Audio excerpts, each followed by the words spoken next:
feel a little bit like Caleb. Everybody's so far back that if I go up there, it's going to seem like it's even further back. I thought I've seen some people before take the podium and carry it back and, put it back where the people are. But I'm not going to do that this morning. But you remind me a little bit of some of the students at SMBI. Sometimes in smaller classes, everybody likes to sit around the sides or the back of the room. And so you'll have, 5 to 7 students in your class. You're up the front of the classroom and they're all around the back. And so it's like, who's back there? But then when you have 25 or 28 students in the class, they're sitting right here in front of you and it's like, whoa, that's almost too close. So anyway, Dave asked if I would share just a little bit this morning some of our plans. Some of you probably heard that this next year is our last year at SMBI. They're looking for an assistant administrator to take our place, and as soon as they find someone and we can make the transition, our plans are, Lord willing, to be moving to Hagerstown, Maryland, where there's a small church, small mission church that started about 3 years ago. And we bought a place in Hagerstown. We're going to be living down there and helping with that church. Not in leadership per se, but just working there in the community and helping with some of that. I'll have a regular job.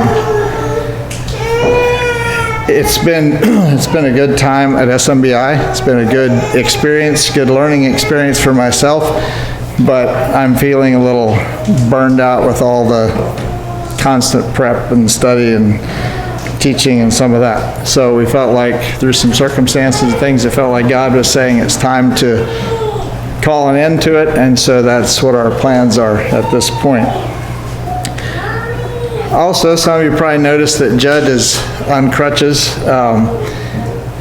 He's doing much better than he was. He was in a car accident on Memorial Day and broke his femur, and it was in 3 pieces. So they have a 15-inch rod in his leg now, and it will stay in there, I guess, and it's supposed to all heal up. But he's off work until, well, we don't know how long. They said it'll be 3 months till he can put any weight on his leg, pretty much, and probably looking at January before he can have full weight on his leg again. So our summer and our plans get changed around. God has ways of changing things and doing things. And Caleb said this morning, you wonder, was God good? But we don't question whether God is good, but the question we ask is, so what is God trying to teach us? What does God want us to learn? What is God's purpose for all of this? And it's good. We learn the lessons, hopefully. Well, this morning I'd like to share a message entitled 4 Basic Needs of a Church. And I didn't know what your Sunday school lesson was going to be about this morning.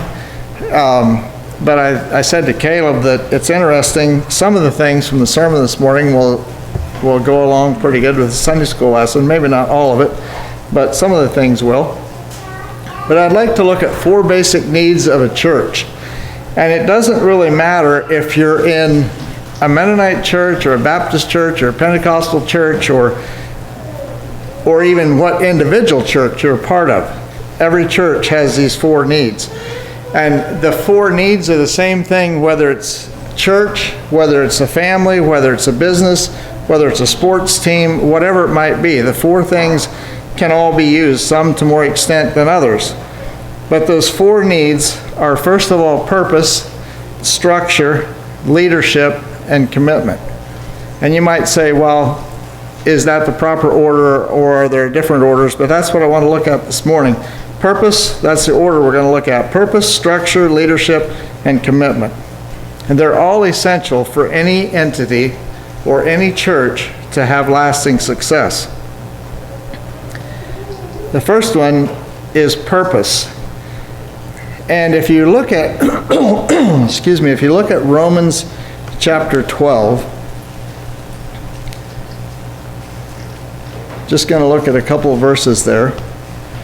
I have some quotes here this morning from various people. Some of them I can't pronounce their names, but this is the first quote that I'm going to read to you, and it's from an anonymous, It says, he who would be a mover of the world must not be moved by the world.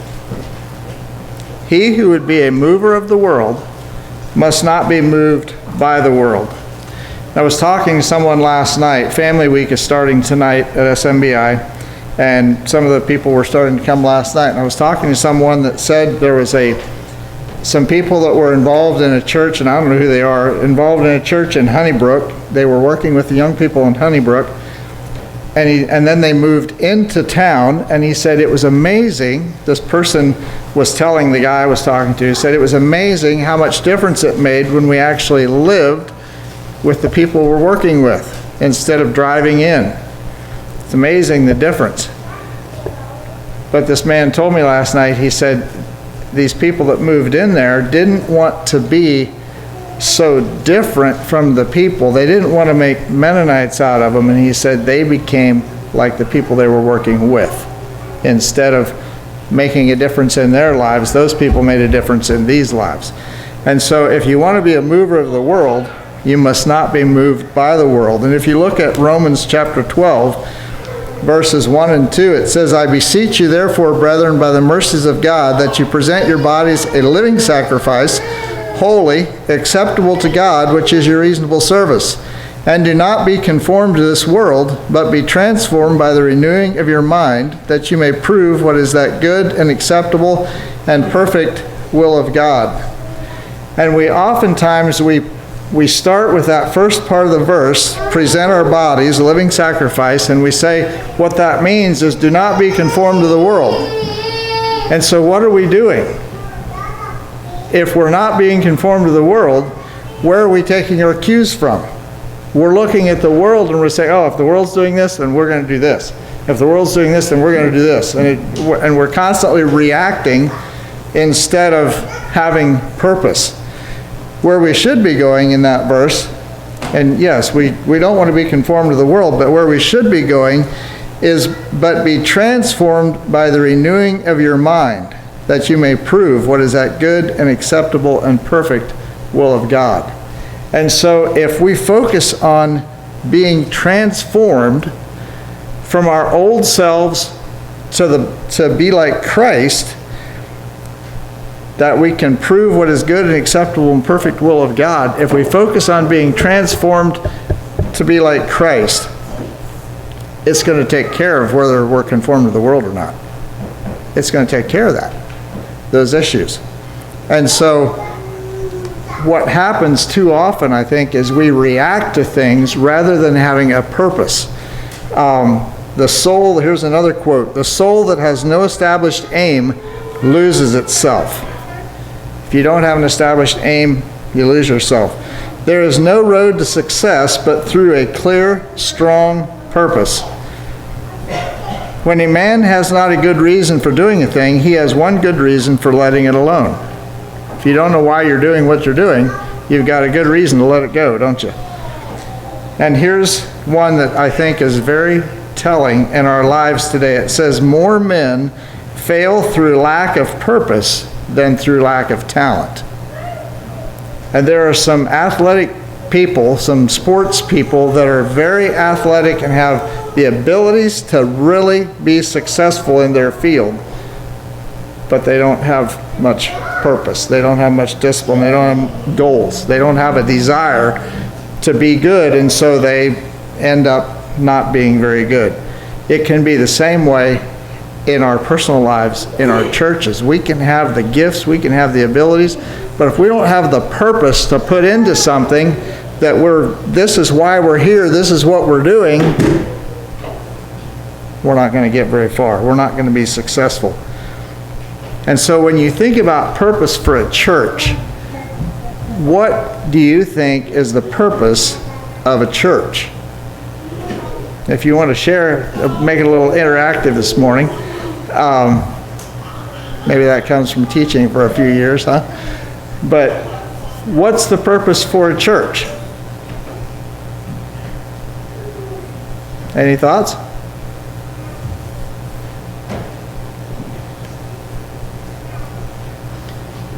Is church? What's that? Share the good news. Okay. Is church only about getting together on a Sunday morning and worshiping God? Oftentimes when we talk about church, that's what we think about, isn't it? Well, we're going to go to church. We're going to get together on a Sunday morning. We're going to do something. That's one of the purposes. But let's turn to Acts chapter 2, verses 41 to 47. This is right after Peter is giving his great sermon there at Pentecost. Let's start with verse 41. He's preaching in verse 40, he's preaching and exhorting to be saved. Verse 41, then those who gladly received his word were baptized, and that day about 3,000 souls were added to them.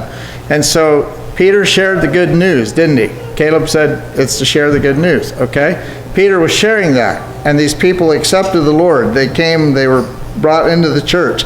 They continued steadfastly in the apostles' doctrine and fellowship, in the breaking of bread, and in prayers.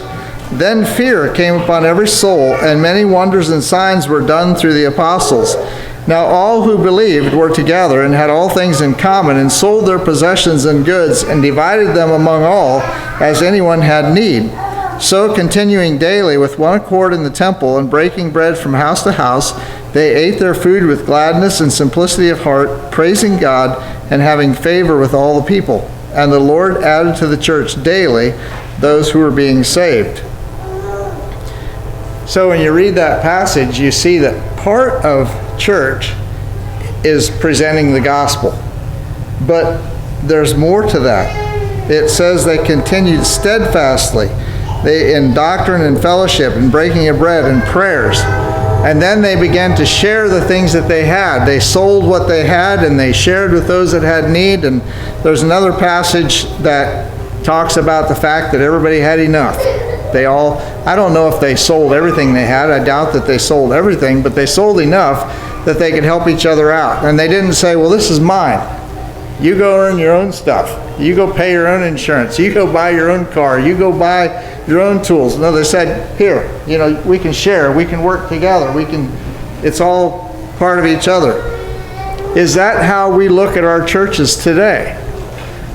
Or do we kind of have the mentality that everybody kind of takes care of themselves? Yeah, we'll have a work day and we'll get together and we'll do some things, or maybe if there's a need, somebody will help. But is it our focus on a regular basis? When the world looks at us, do they say, well, those people care about each other? Like Caleb mentioned this morning, a person that was a non-Christian said it's easy to tell that this is real because of the way they're acting.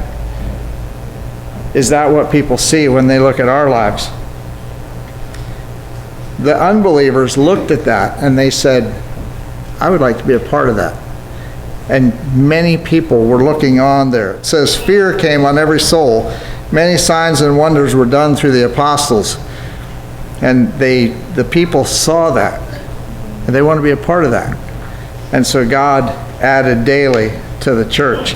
If you look at Luke chapter 4, let's turn to there. I've got a number of scriptures this morning. Luke chapter 4, verses 14 to 21. Jesus is speaking here. Luke 4:14 to 21. Then Jesus returned. And this is right after Jesus' time in the wilderness with Satan and how he's overcome and the devil left and the angels come and minister. And Jesus returns in verse 14 in the power of the Spirit to Galilee, and the news of him went out through all the surrounding region. And he taught in their synagogues, being glorified by all. So he came to Nazareth, where he had been brought up. And as his custom was, he went into the synagogue on the Sabbath day and stood up to read. And he was handed the book of the prophet Isaiah. And when he had opened the book, he found the place where it was written, "The Spirit of the Lord is upon me, because he has anointed me to preach the gospel to the poor. He has sent me to heal the brokenhearted, to proclaim liberty to the captives, and recovery of sight to the blind, to set at liberty those who are oppressed, to proclaim the acceptable year of the Lord." Then he closed the book, gave it back to the attendant, and sat down. And the eyes of all who were in the synagogue were fixed on him. And he began to say to them, "Today this scripture is fulfilled in your hearing." And so he says that He's been anointed to preach the gospel to the poor. He's supposed to heal the brokenhearted. He's supposed to give liberty to the captives, recovery of sight of the blind, liberate those who are oppressed, and proclaim the acceptable year of the Lord. That's what he's supposed to do.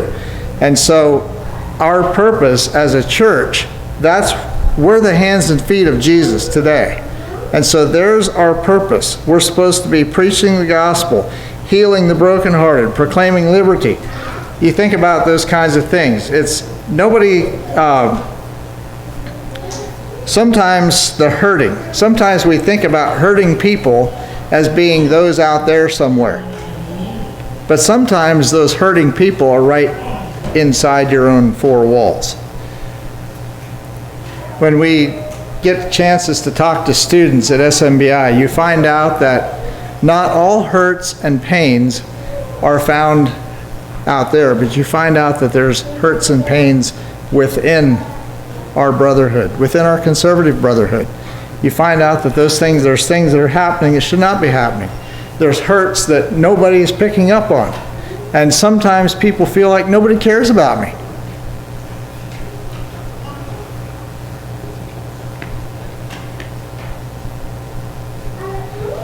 Sometimes maybe the person that's hurting is you or is me. And then the rest of us are supposed to be able to pick up on that, and then it's our job to heal the brokenhearted. Okay? We don't do it ourselves. It's God that does it, but it's God working through us. And so sometimes you're going to be called to minister to someone in your congregation, sometime outside your congregation, and sometime you're going to be on the receiving end of it as well. We all have our times that we hurt and those kinds of things. It's when we reach out to others that we find that fulfillment and joy in ourselves. It's when we find that purpose in our lives. Sometimes when we start reaching out to others is when the problems in our own lives feel like they're not nearly so big. I was looking for cooks for family week, and I had a couple that was planning to come. The guy had cancer, and he's supposed to be getting some chemo, and he said, I think I'll be fine by then. I'll be over the chemo, and everything will be good. And so we'll plan to come. Okay, well then I get a text. I texted him, and I said, so how'd things turn out with this chemo and stuff? And I get a text back that he said, well, it's going to depend on our son's accident, how our son recovers. And I was like, So Judd was just in an accident, and now this guy's talking about an accident. And I said, well, I didn't know he was in one. What happened? He was working on a piece of machinery, and he had a cheater bar, and he was trying to put something in, put a chain on or something. And anyway, as he went to remove this, I don't understand the whole thing, but anyway, something flew back at the cheater bar, I think, flew back and hit him right in the eye, and broke his eye socket on both sides, broke his nose, his eyes destroyed, and they said he could see just a little bit of light if you shone a light right in his eye, but the doctors told him there's no hope for your eye.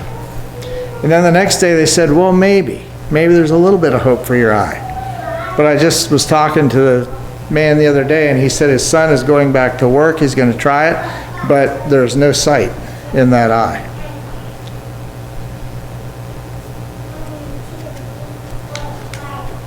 I said to Judd, a broken leg, you're off work for quite a while. It takes a lot of, but at least it will heal. You lose your eye, that's kind of makes your problems look not so big, doesn't it? When you think about someone else's. In Acts chapter 11, verses 19 to 23, it talks about that there were missionaries, there were men that were sent different places, and the church found out that there's Christians down here, and so they sent Barnabas, and he went as far as I forget which town it was that he went to, but the church back here was concerned about all these people out here, their purpose. that they had was to care for those other people. Part of the purpose of the church is to minister to those in other locations as well, not just here in our own little group. God doesn't want us to just stay in our own little bubble, our own little puddle, so to speak. He wants us to be willing to go out and minister at different places. I was talking to someone recently that said their church is looking to start another church. And they said, one of our criteria, I said, are you going 5 miles down the road? He said, no. He said, one of our criteria was to go to a non-Mennonite area where there's no Mennonites there, or very few Mennonites there. And they found a place that's not terribly far away from here. He said it was amazing. Nobody there. People, but no Mennonites really. Matthew 28, 18 to 20. Another part of the purpose is to go to all parts of the world, preaching, teaching, making disciples. But it needs to start. Sometimes we get people that come for the water program, they're going to go in the mission fields, overseas somewhere. And they're all excited about going, and you say, well, what are you doing at home? Oh, well, And then there's other people that are excited about going. They're excited about home. But if you want to go somewhere and get involved, it starts here. Jesus said, start first at Jerusalem, then Samaria, then Judea, and then Samaria, and then the uttermost parts of the earth. So we need to start at home first. The purpose of our church is start here and then branch from there. So a question for you. How are you doing this morning with the purpose of the church? Worshiping, ministering, and caring. How are we doing with our purpose? Second one is structure. The church needs structure. You can't function in a haphazard manner. Nothing works. If you have a business and you just function haphazardly, what happens? It fails. Church is going to be the same way. It's going to fail if it's a haphazard manner. If you look at 1 Corinthians chapter 12, verses 1 to 31, for sake of time we won't read all these, but it talks about all the different parts of the body. You have the hand, you have the eyes, you have the head, you have the feet, you have all these different things. And if the hand says, I'm not of the body, okay, well, how's it going to function? The hand is just out here. Not going to do very well, is it? It needs to be connected to the body. How many of you have ever thought about the fact that when you move, like if you're walking, or you're trying to walk, or you're sitting somewhere and you try to move your leg, how many of you ever thought that the other leg moves too? You ever think about that? You probably just do it without even thinking, don't you? But Judd said when that leg was broke, he can't move that leg. And he said, you can't move the other one either. Because when you try to move this leg, this one automatically tenses, and if there's nothing there, well, you can't move. It's kind of a funny feeling, isn't it? If you try to stand up, do you ever try to stand up on one leg? Your other leg automatically wants to tense, doesn't it? And so we have all these different parts, and they need to work together. It's the same way in our churches. God has a certain specific job for each part, okay? My hand is supposed to do certain things. My leg is supposed to do certain things. My brain's supposed to do certain things. They all have a certain function. God has a certain plan, a certain order. And some people that don't have hands can use their feet like you would a hand. And some people can, some people carry water on their heads. It would work much better for me to carry it in my hands than to carry it on my head. My head wasn't designed to carry water. And sometimes I wonder what it was designed for, but it doesn't carry hair very good anymore either. But what happens when you try to use something that's intended for one thing for something else? It might work, but maybe not as good as it should. You can learn to make it work. but maybe it doesn't work as well as if you have the proper tool. And sometimes in our churches, we don't have all the gifts. Maybe you don't have an administrator. Maybe you don't have a servant. Maybe you don't have a teacher or whatever. So people learn how to do those things, but is it done as well as if you had somebody that was a natural for it? So we need structure. Every one of us is needed. And if a part is missing, if a person is missing, we need to fill in. God, if a person is willing, God can use you in more than one way. Just because you don't have the gift of serving doesn't mean that you can't serve. Just because you don't have the gift of teaching doesn't mean that you can't teach. God can use you in those ways if God desires to do that. But the question that I have for us, when you think of structure, there's certain ways that it needs to be done in order to work the most efficiently. And so are you and I taking our proper place in that structure? So maybe God has given you the gift of serving. Are you trying to be the administrator? If God has given you the gift of administration, are you trying to be the teacher? Or you see what I mean? Are you trying to fill something that you're not necessarily geared to be filling? Is there someone else in your congregation that can do those things? Are you preventing the structure from working properly? We need leadership, and that's another point that we want to look at. 1 Corinthians 11. Let's turn there. 1 Corinthians 11, verses 1 to 3. It says, "Imitate me, just as I also imitate Christ. Now I praise you, brethren, that you remember me in all things and keep the traditions just as I delivered them to you. But I want you to know that the head of every man is Christ, the head of woman is man, and the head of Christ is God." So Paul is laying out an order that God has there. It's God, it's Christ, it's man, it's woman. It doesn't mean that men and women are not equal in God's sight. It doesn't mean that women are a lesser thing.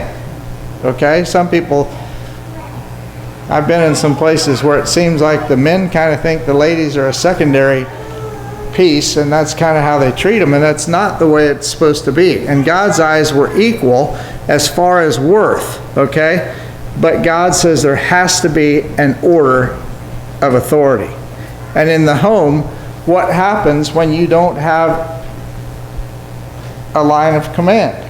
What happens if the children are in charge? Children are in charge and they're running the parents. What kind of a home do you have? What kind of a home do you have when the lady is in charge and the man is sitting back and being passive and not taking his proper leadership role? What kind of a home do you have? What kind of a home do you have when the man is in charge and says, this is the way it's going to be and it will be that way or it won't? Okay? You see what I'm saying? If you have a dictator in place, that's not a happy home. If you have the improper people in charge, that's not a happy home. It's the same way with the congregation. It's the same way in a church, same way in a business. God has a blueprint that he wants for leadership. And if you look at 1 Timothy, if you look at Titus 1, 4-9, 1 Timothy 3, 1-13, it gives qualifications for leaders, for bishops and for deacons, and talks about different things there. And you say, well, what is leadership? When we think about leadership, what comes to your mind? We immediately think of someone that's in charge, don't we? This person's in charge, and he's going to tell us what to do, and he's going to tell us, you go here, and you go here, and you do this, and you do that. That's leadership. You say it's leading something. It's being in charge. The buck stops here. Somebody has to be in charge. So what does that mean for those of us that are not leading? If we have a leader that's in charge, what does that mean for those of us that aren't leading? Or is everybody trying to lead? You have purpose, you have structure, Is everybody trying to lead? Well, it should be done this way. No, it should be done this way. No, it should be, and what do you have? You have chaos, don't you? Because part of structure is saying, this is how things are laid out, this is who's in charge, and you work together. The person that's in charge doesn't necessarily need to do everything on their own, but they need to be able to bring all these parts together and make it function in working something out. If you and I aren't the leaders, then we need to be followers. And that doesn't mean just blind, unthinking following, but it means that we need to come under the authority that God has placed over us.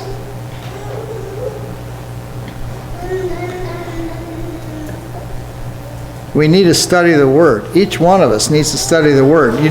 Hopefully you're not just coming to church on Sunday morning and sitting there and waiting for the preacher to feed you for the week, and then you go home and you go on about hopefully that's not happening. Hopefully you're each one studying the Word for yourselves, spending time with God on a personal level so that you can be a good follower and so that you can be a good leader as well, if God calls you to that.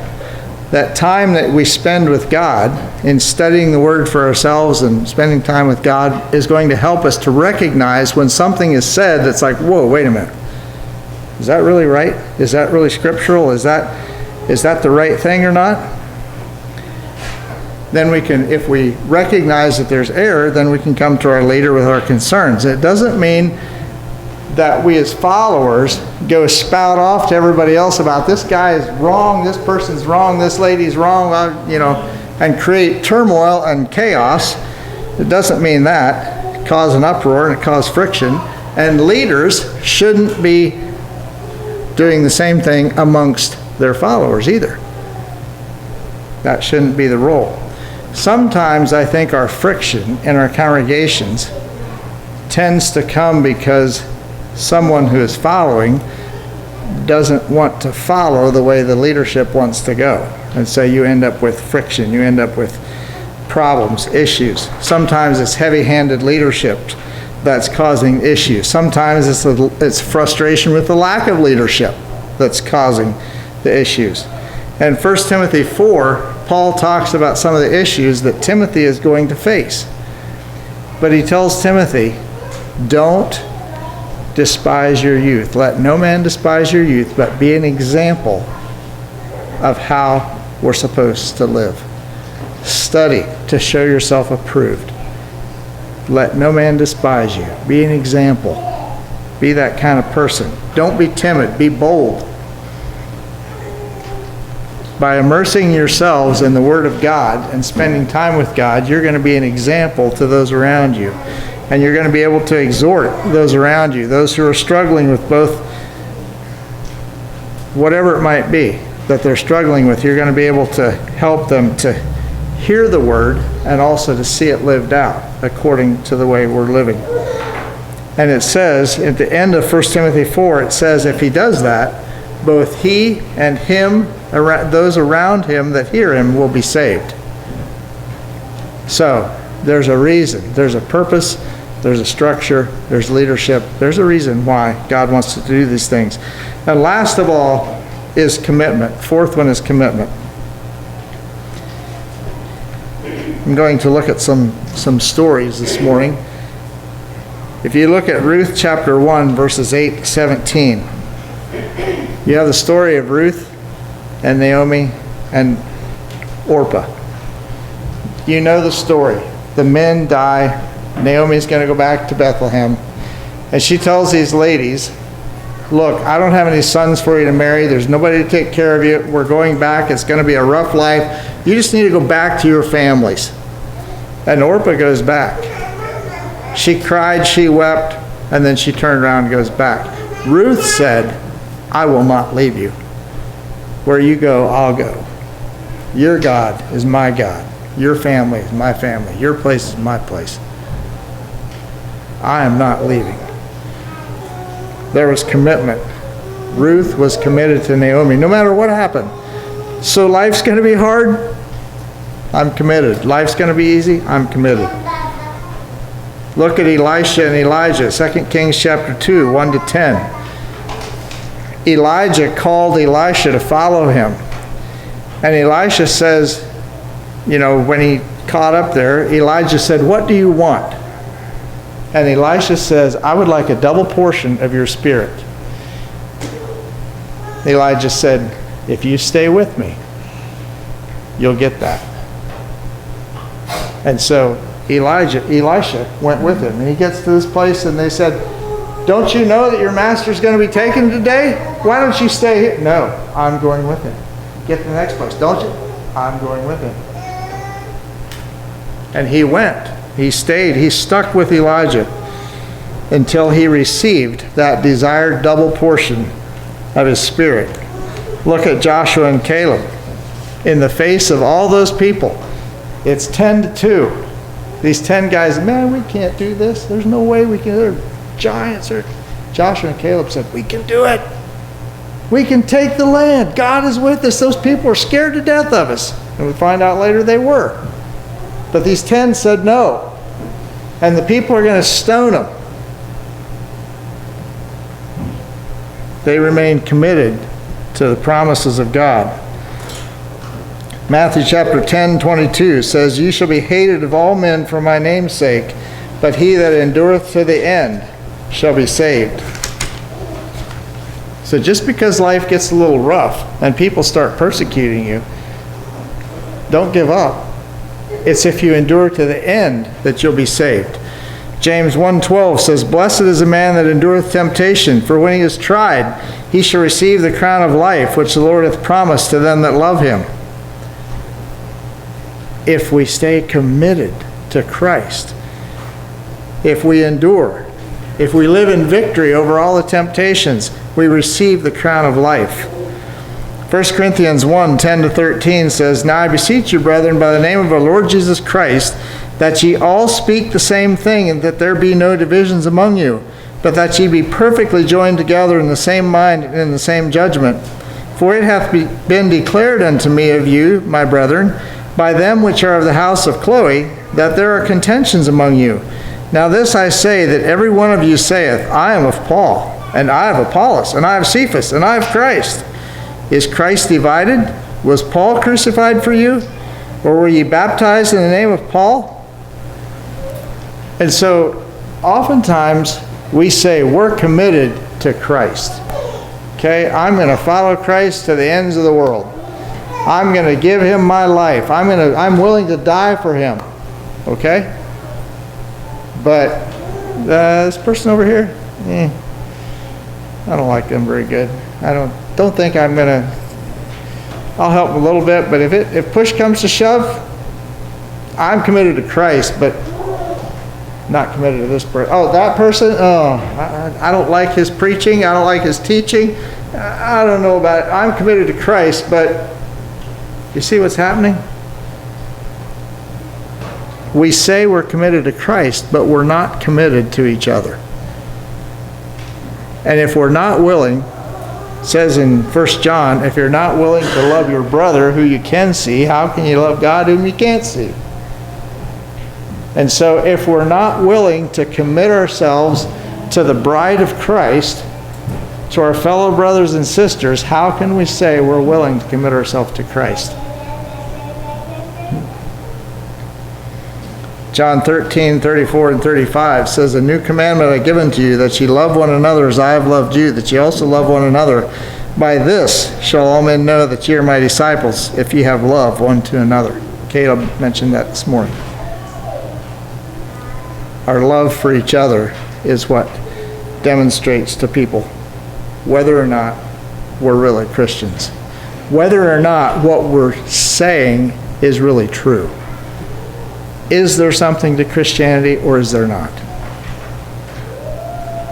Genesis chapter 2 verse 24 says, "Therefore shall a man leave his father and his mother, and shall cleave unto his wife, and they shall be one flesh."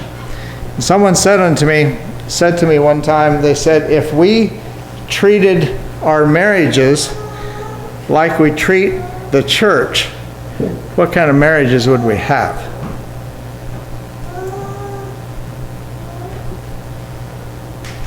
Do we treat the church like the world treats marriage?